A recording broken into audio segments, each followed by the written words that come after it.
Hôm nay những dịp ngày giỗ ôn sắp đến, lần kỳ thứ 32, mục đích để thâu một đoạn phim ngắn để cho con cháu sau này biết được cái sự tích của gia đình, cũng như tại sao mình người Ấn Bằng nói chung và riêng gia đình mình có mặt tại Hoa Kỳ đông đảo như thế này. Cho nên là xin thưa, tôi tên là Hồ Như Hề, sinh năm 1952, quê quán tại Ấn Bằng, Phú Vang, Thừa Thiên Huế, Việt Nam. Nhắc lại thời xưa, ông cha ở biển Ấn Bằng, ở làng Ấn Bằng, chuyên sống chính là nghề biển, cho nên cuộc sống cũng rất là nghèo khổ và vất vả lắm. Một năm như vậy chỉ có hành nghề 5-6 tháng thôi. Qua mùa bão tố, phong ba thì phải ở nhà, không đi làm gì cả. Cho nên bữa ăn không đầy đủ, đói rất là đói khát. Thậm chí không nhiều gia đình không có áo quần để mặc. Sau đến thời gian giải phóng 75, trong hoàn cảnh chiến tranh Việt Nam thì như quý vị đã biết, điều là khổ và chết chóc rất là nhiều. Thì khi mà đất nước giải phóng, cuộc sống không rất là vất vả, đói khát và không được tự do. Cho nên chúng tôi mới có ý định làm thế nào để vượt biên. Có được như vậy mới được giải thoát cho quê hương nghèo khổ. Thì rất là may mắn, chuyến đi đầu tiên của chúng tôi vượt biên năm 78 đến được Hồng Kông. Nói tóm lại, chuyến vượt biển rất là mong manh. Cứ nghĩ rằng không thể sống được 100% thì chỉ có hy vọng được 5 hay 3% mà thôi. Rất là lên đên ở biển suốt gần hơn 10 ngày đêm. Nhưng mà đến được Hồng Kông cũng nhờ là Phật trời che chở và phúc đức của ông bà, cho nên mình thoát được cái nạn chết đó.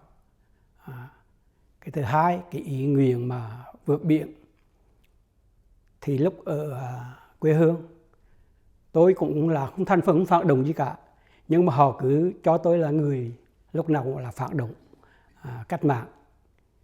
Thực tế mà nói thì tôi là người thiên về tôn giáo hơn, tôi phục vụ cho gia đình Phật tử và cho đạo Pháp hơn. Còn việc xã hội thì anh chị em bầu tôi lên làm trong ban chấp hành của thanh nữ của Ấn Bằng, nhưng mà tôi cũng lỡ lại, tôi cũng ít làm việc về bên chính quyền nhiều hơn, cho nên họ cho tôi là người phản động và tôi không nghe họ. Cho nên cuộc sống của tôi rất là khó khăn. Tôi đi làm ăn đi đâu họ cũng là để ý và là muốn bắt bớ tôi. Thì sau một thời gian, cuộc sống tôi thấy rất là cực khổ, khó khăn vô cùng. Cho nên trong thời gian 77, tôi sinh được một người con trai đầu tiên. Thì được 1 tháng thì chính quyền về bắt tôi ban đêm. Thì khi mà bắt tôi đi vào ở trong đường chính thì tôi mới chạy thoát luôn. Tôi bỏ chạy luôn. Tôi vào ở Thái Lưu gần 1 tháng trời. Giấy tờ không có, tôi vào một mục đích để vào năm tốn làm ăn. Còn ở quê hương mình thì họ kìm kẹp, họ không cho tôi sống. Vì cuộc sống mới giải phóng thì họ nghi ngờ rất là nhiều việc, nhiều chuyện. Cho nên là mình sống không được tự do. Từ đó mà tôi vào Nam gần 1 năm trời. Khi tôi ra thăm quê hương thì có một số anh bạn bè thân thuộc họ cho biết có ý định vượt biên. Từ đó họ cho tôi biết và yêu cầu tôi hợp tác để vượt biên. Thì từ đó tôi mà tổ chức vượt biên, và tôi đi quyết định cái tổ chức trong đó là 7 anh em. 7 anh em, nhưng mà tôi là người để tổ chức đi vượt biên. Đó là cái sơ lược về cái chuyện vượt biên.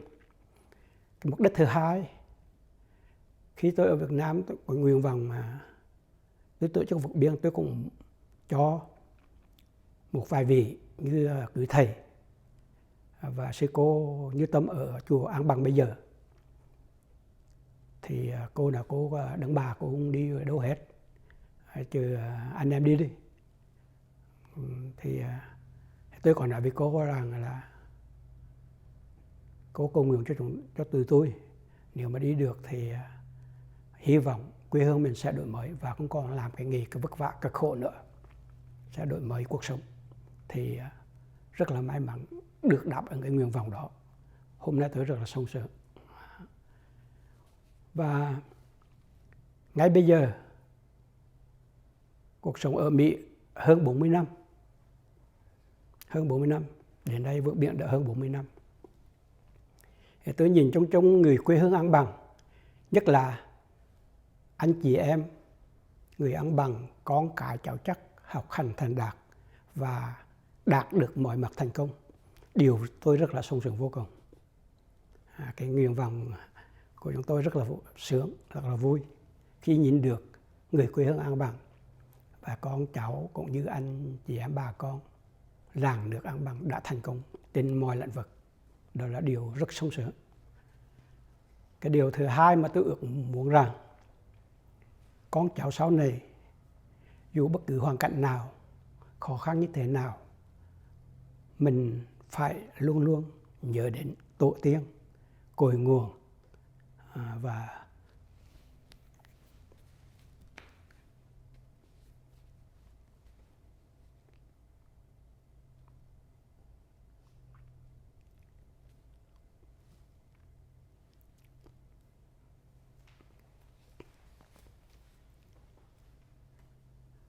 để mình bảo đảm được khỏi phụ lòng cha mẹ, những người đi trước, chú bác đi trước đã hy sinh, bỏ đội lệ mạng sống, tìm đến tự do này để có cuộc sống hôm nay. Mong rằng các con các cháu cố gắng đừng lấy là cái sự học hành, những cái sự làm ăn trong cuộc sống, để khỏi phụ lòng cho. Có được như vậy, chúng ta mới xứng đáng được là người làm tốt đẹp được người quê hương An Bằng, và xứng đáng được người của dòng họ máu mủ của người An Bằng, làm rạng danh cho người quê hương An Bằng để xây dựng hạnh phúc cho gia đình và cho xã hội và quê hương. Đó là điều mong muốn. Sau này các cháu cố gắng. Đó là cái nguyện vọng của tôi.